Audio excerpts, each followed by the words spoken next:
Okay, hello, good morning, everyone. Now, our topic this morning is about personal branding and marketing yourself. When you say about personal branding, this is creating your own name in the industry. This is the brand imaging, okay? The structure, the foundation nga mas mailahan pag yung ka, nga mas musikat ka. That is personal branding, your brand, your name, your standards.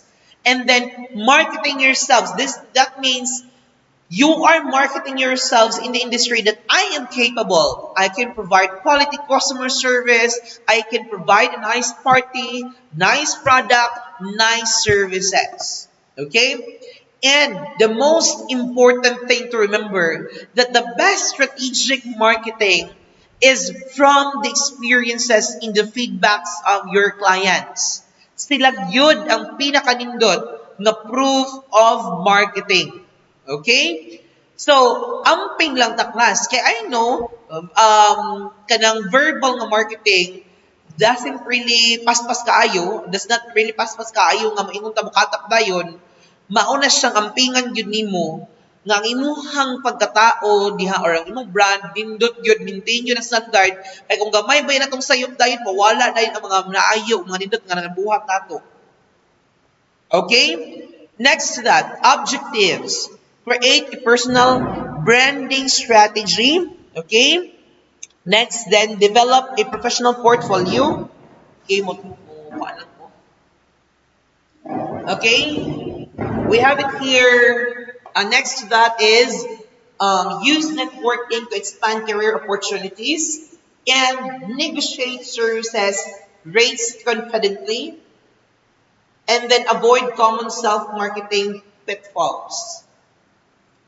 Okay, as future event coordinators, you're not just managing events, you are also the brand yourself. Ikaw mismo, you are the brand. How you present yourselves will determine whether clients, employers, and suppliers trust you. Building yourself a personal brand for a pre-event for your career. Okay. Basically, if we are a graduating students, we are planning what would be my career path in the future. Kasi ako ang gusto. Basically, if you're into events, into hosting, into marketing, and whatsoever you wanted to, plan for it. Now, for example, if I want to be in the events industry, you need to build personal brand. Okay, and how you do it? Building your personal brand, crafting a professional image as an event coordinator. What does it mean? Your professional image is how others see you, your appearance, your attitude, and working styles. Basically, you will be judged according to that. Okay? People will see it, ay, nana din siya. Labi na di pa kaila sa inyo ha. Why it matters? Clients trust coordinators who looked organized and confident. Okay? Dapat di ay nindot siya data. That's the purpose also of your grooming standard. Observing proper grooming, that also reflects sa ang branding that you have the standard, you have the capabilities, you have professionalism. Next, first impression can win or lose a deal. Pag una pa lang imong deal, alam mo, sorry, karon mo ko kamata, ma'am. What na? Of course, I feel disappointed. Yung naman, pag sugod pa lang guys ako ang event, late na ka, sa meeting pa lang gani, how much more in the event nga noon pag-abuhaton? Di ba?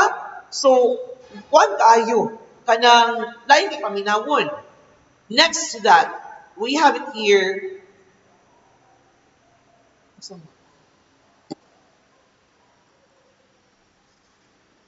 How to do it? Dress neatly and appropriately. Be punctual, polite, and approachable. Show confidence, but stay humble. Communicate clearly. Emails, calls, and meeting. Remember that in our discussion, communication is very important. Active listening is very important. Why it is important? It is because we must build rapport, we must build trust, we must build professional communication sa tuang mga clients. And by that, we gain and we earn trust from them. So, creating an online portfolio, photos, testimonies, in the past works, plus the responses of the clients, ang ilahang kuan message nga sir nindot kayo. Of course, create Facebook page. You can show them what you have, your events, imong experiences. That's gonna be a form of marketing. Now, why it matters? Clients want to see proof of your work. Makes you look credible and experienced. That means marami ka nang napatunayan sa industriya. Okay? Like for example, even as teachers, how many years have you been teaching in the industry? Sir, I've been teaching for almost 8 years. So, okay, that's gonna be great. So, in yeah. How about in the industry? How many years have you been experienced experience in the industry? I have a lot of experience here, full time and part time. Before in teaching, I've been experiencing as full time. I experienced as full time job in the hospitality industry, and right now as a teacher, I've been a part time into different, specifically other events, mga birthday parties, ug uban pa diha. Daghan pa nga klase-klase nga ma-experience when it comes to the events industry. You know what? In events industry, you'll learn a lot of lessons. You know what? In the hospitality industry, daghan kaayo ka og magian. Daghan ka learnings. It is because dili stagnant ang work. Dili balik-balik ang work. The most exciting part in there is every time that you have client a new challenge, and new nga kanang inspiration or inspo. Kay lahi-lahi man siya decoration, lahi-lahi siya concept. Like, you'll be more creative, especially for those creative minds, ganang mga tao nga creative kayo panghuna-huna. Like, for example, in main decoration, tapoy ang decoration, of course. Tapoy ang setups. But then, it makes me more excited to see things like bare walls. So, ako man siya papanindot. Like that. Kana siya nga mga butanga. Why it matters? It is because ensuring that clients want us proof of our work makes us look credible and experienced in the industry. How to do it? Collect event photos. Ask clients for feedbacks or testimonies. Organize your portfolio, website, Facebook, LinkedIn, and others. Now, social media presence, okay, and engagement strategies. Now, basically, social media is a great impact with regards to the marketing. Okay, why? Because the taas of coverage in social media. And most of the people right now are using social media. You know what? I have this research as a student in research that is talking about pila ka numbers nga the reasons why people using social medias. You know what? In the demographic profile, kabalo mo sila na survey, naanay mga senior. Naanay mga senior na survey nila, like out of the 100 respondents, there are 12 ka senior nga ilahang kanang kuan na kanang part of the respondents. So therefore, in the demographic profiling of our clients, di lang di ay kay mga batan ko nang nagtupot sa mga cellphone kundi mga tiguang na di ay. So therefore, mas taas og scope ang social media. So therefore, you can market your services sa daghan nga mga tao nga makakita. Okay? So what it means, how you use social media to promote yourself, your brand image, your personal business. Why it matters. Many clients search on Facebook, Instagram, TikTok before hiring a coordinator. Active and professional social media increase visibility. Okay? So, kana siya. Mao rin tawag nila kung active ka mo sa post, matagad tulong ka ni kuan net algorithm kanya. Nana siya. Next to that, how you do it. Post regularly for your events, kanaa ka or preparations, post a video. Okay, pwede pa nimo gamit tong vlog-vlog, but then take a note for ethical consideration, data privacy or privacy act, okay? Personal life privacy kung sa to mga clients. We have also laws that protects that, so kinahanglan po di po nato yun ibulgar, okay? Or else you ask permission. A black and white permission means na ipirmahan sila na pwede mamamaamon ni apil sa mong vlog, kaya among i-video, din makita mo, din among i-post. Ayaw lang yun verbal, kaya basig balihon ka, nag-viral to, ikiha ka. So, ang buhatan mo, there should be black and white, even if it's simple agreement, dili notarized, but that is valid according to the court as long as it's been proven that the data in there and signature specimen affects is validated or verified. Now, use hashtag event planners, PH, wedding coordinators, and others. Engage by replying to comments, thanking followers, and answering queries. Keep content professional and avoid offensive posts or mga kanang di maayo.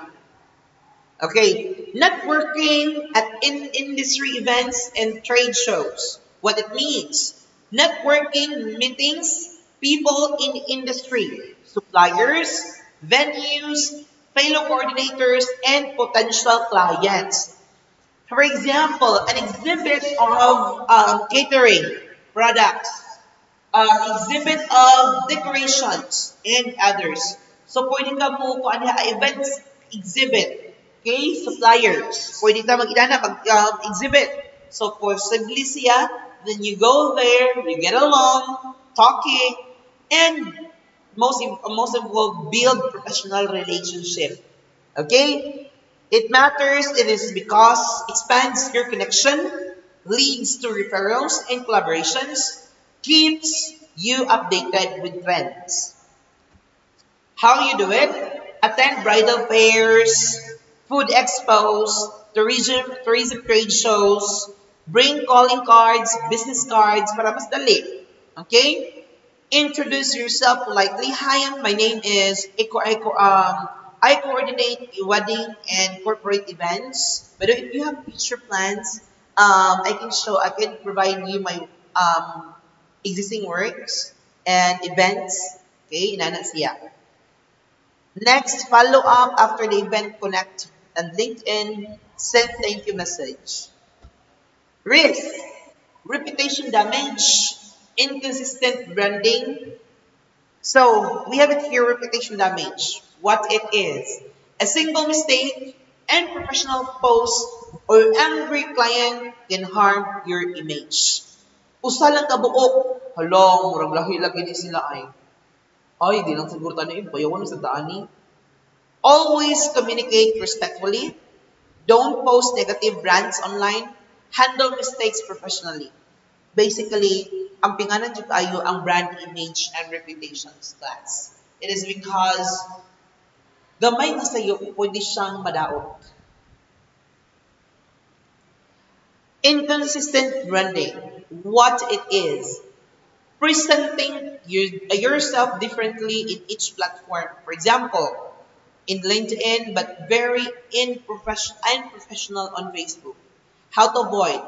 Use same tone, logo, photo across platforms.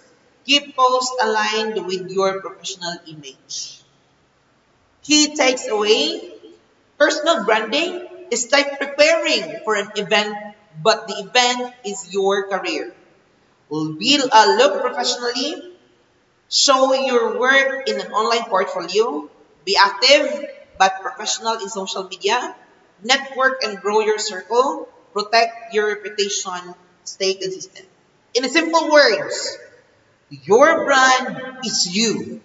If people trust and like your image, They will trust you with their events. Now, we're done with marketing and building brand. Let's talk about selling points. Selling your services. Atong ibaligya ang ato ang serbisyo. Unsa may atong services.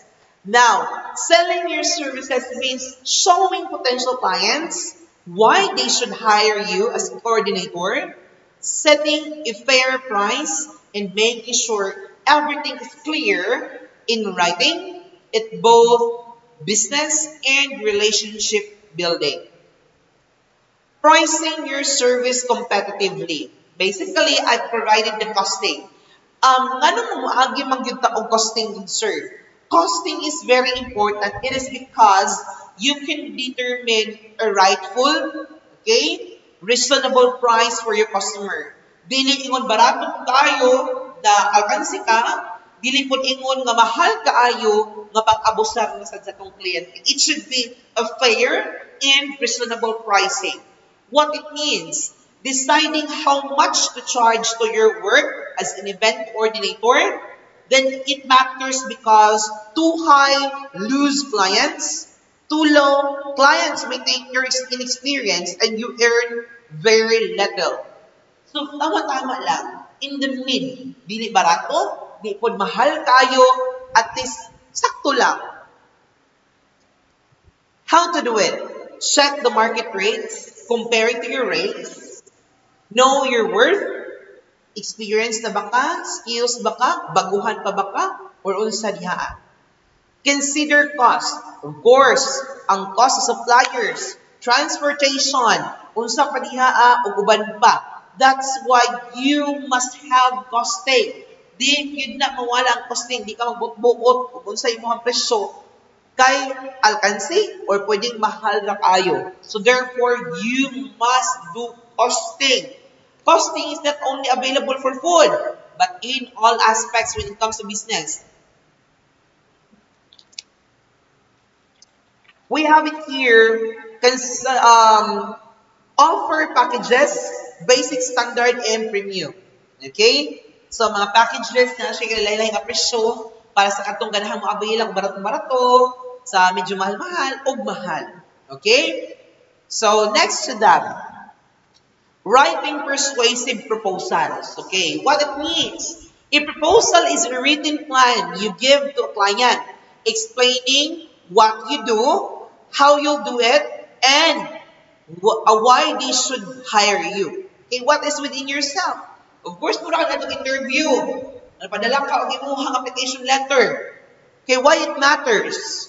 It shows professionalism, helps client visualize the event, and sets you apart from competitors. What to include in the letter? Introduction, event goals, your solution, packages, testimonials from the past work, call to action. Let's meet to discuss further. Okay? Closing deals with confidence. What it means? Finalizing the agreement with the client, making them say, yes, I want to hire you. How you do that and why it matters? It matters because confidence helps clients trust you with their important events. The confidence, but naay transparency and assurance. Next, how you do it? Speak politely but firmly. Review the proposal's highlights. Answer client questions directly and clearly. Ask directly, would you like us to proceed to and reserve your day? Smile and show excitement about the project. I am so excited. Like, Mom, I am so excited, Mom, been in the industry and experience that one, but I am hoping it's gonna be a new challenge, but I am praying and hoping ako yung kaon, kaya I'll do my best good so that I can provide you quality customer service and ensuring you that you will be satisfied after. Okay? Negotiating terms with clients. What does it mean? Discussing and agreeing on the details of payment, schedule, services included, and responsibilities. That is part of negotiation. Kaya uban po dapat mo hangyo. Ma'am, kani nga package, wala ba ni hangyo? Pilas, ani, Gamora mo dyan among budget. Okay? Why it matters? Prevent misunderstandings, ensuring both sides are happy and satisfied. How to do it? Always use contract and agreement for your safeties and for the other side's safety. Be clear about payment terms. Be flexible but set limits. Confirm what is included and not included. The inclusions. Okay? Risks, underpricing, unclear agreements, clients non-payment. We have it here, underpricing. Charging too low just to get clients. Possibilities, malugi. Charging too high. Possible ang mahitabo si customer kay na-charge og mahal kayo, then dako ra kayo mong ginansya. That is why kinahanglan yun nga naa gyud coste. Unclear agreements, verbal agreements, no contract that is invalid in the court except if you have video. Okay, but kuya ron tinanabay AI, no, lisod na kaayo, i-check. So, client says, I thought catering was included, but you only handle coordination. Always put everything in the written contract. What is the inclusions? Remember, in the proposal, you will be writing there the inclusions of the package. Kinahanglan yun kung package na kuhaon, dapat na kay hatag inclusion ng particulars.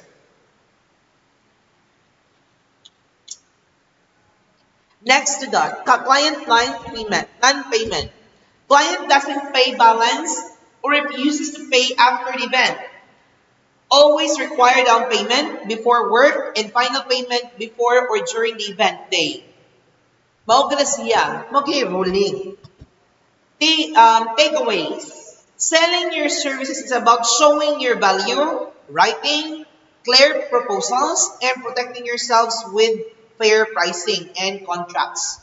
Price competitively, propose persuasively, close deals confidently, negotiate clearly, avoid risk by knowing your worth, and always using contracts. In simple words, don't just plan an event. Learn to sell yourself as the best person to handle them. Okay, so that's the end of our coverage for the semifinals examination. Have a great day, everyone, and good morning. Prepare for the examination.